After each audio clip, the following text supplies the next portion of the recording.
Yo everybody, what's going on? This is Keegan from K-Man Reviews. If you enjoyed this review, make sure you hit that like and subscribe button, and if you have any opinions at all you would like to share, leave them down in the comment section. Malcolm. Vibey rock. Malcolm is a new up-and-coming singer, songwriter, previously was a hometown artist for me. I'm deciding to take a little bit of a time to stray away from these more popular artists for a change, show some love to these hometown artists who I'm really enjoying. And this guy, Malcolm, is one of them, and the other one will come up a bit later.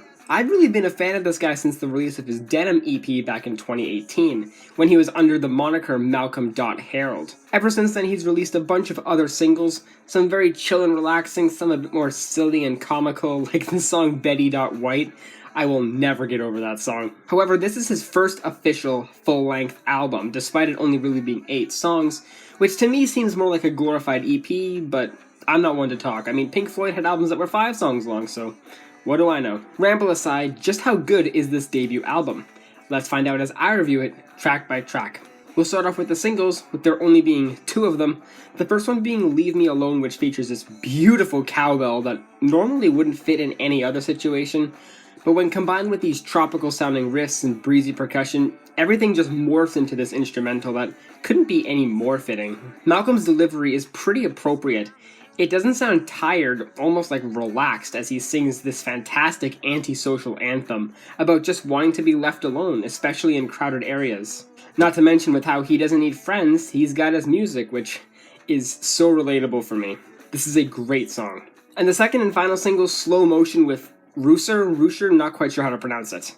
But it has a pretty similar instrumental to Leave Me Alone when it comes to that very gentle, calming percussion. However, the riff feels a lot tougher, giving the song a bit more of a groove in my opinion. Malcolm's vocals feel that extra bit mellow, only adding to the vibe of the song. Rusher has 2 verses on this track. Both feel very appropriate. He almost has that sort of reggae tone to his voice, which blends in pretty well with the relaxing charm of the beat. And lyrically, it's about fantasizing over this girl and how she moves in slow motion to them, but they know they don't have any hope of being with her. While it may be pessimistic, the song is catchy, it's fun, and is also worth checking out. Now for the rest of the tracks. ADHD, the opener, definitely features a bit more of the rock feeling that the title suggests, and surprise, it's still pretty vibey. The main thing is that fucking riff is so orgasmic with its very appealing pitched effect, it's easily a top moment on this album. Malcolm's delivery has less of a relaxing feel to it, but the lyrics do make up for that, discussing his ADHD and how he's essentially lost his mind. But he ends up turning it around with some lighthearted disses directed at himself, ending up finding comfort in his crowded brain. This is definitely a fitting opener. I really enjoy this track. Sorry Girl tones things back a bit quite a lot with this instrumental sounding very relaxing, almost lullaby-esque, with its submerged guitar playing and no drum work across the entire track. 1 verse and 3 choruses across the 2-minute and 17-second runtime feels a little bit underdeveloped, but Malcolm's vocals feel pretty sincere for the tone of the track. And the lyrics, which are basically about a relationship, and how all they really have is physical attraction towards each other, but nothing else, so he calls it off as she's not worth the time anymore. It's an okay track, just kinda feels a bit unfinished is all. Manly Man is probably my favorite cut here. It just has a lot of the same vibey, breezy qualities that most of the previous tracks had, but with that little extra pop touch to it.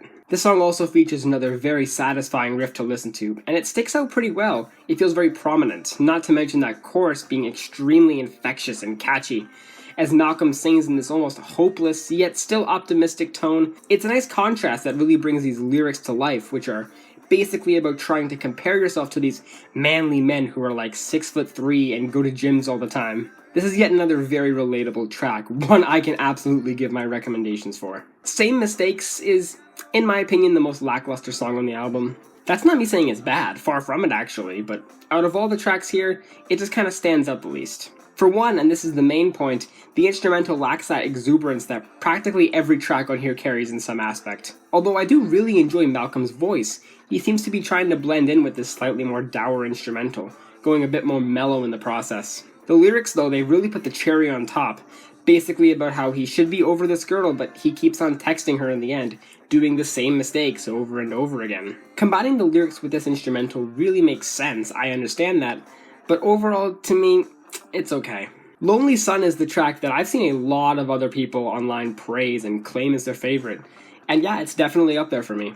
The instrumental definitely contains more of a reggae feel to it, especially with the rather light percussion, and that guitar riff feeling very airy and summery. Malcolm's delivery is probably one of my favorites here. It just molds in so well, as if this is the kind of music he was born to sing over anything else. And lyrically, I really like the concept about spending time together despite not actually being together, or even that close in the first place, and the lonely sun he faces, I want to say is almost like a friend zone or something. This is probably the vibiest song on this album, I love it. And finally, the closer, Ride Again, is an absolutely beautiful song and closer. This guitar in the background feels so somber with that very gentle picking, and the snaps in the background as well make the song not feel completely depressing. Malcolm sings with this very specific tone in his voice, almost like moving on from a relationship. Although when that third verse hits and the guitar gets deeper, it goes from fairly positive to extremely defeatist so quickly. It's such a sudden change, and I love that contrast dearly. And the lyrics about being happy that this girl is happy now, away from him, and he's hoping that maybe they could ride again, hang out, but that extra verse really just shuts all that down, and he ends up saying that maybe it's for the best. Gorgeous song. This is the one I recommend from this album the most over anything else. Overall, I'm extremely impressed with this album. Very little in the way of flaws. In fact, my only real complaint with this album as a whole is that some of these instrumentals sound pretty similar, especially when it comes to these riffs. However, each song provides its own unique lyrical topic, so not everything gets completely jumbled up. I really can't encourage you to listen to this album enough. There's so much to love here. It's very breezy, great summer soundtrack in my opinion, and yes, as the title suggests, it's pretty vibey. I'm feeling an 8 out of 10 on this album. Well guys, hope you enjoyed that review. Thank you all so much for watching, and I'll see you in the next one. Peace.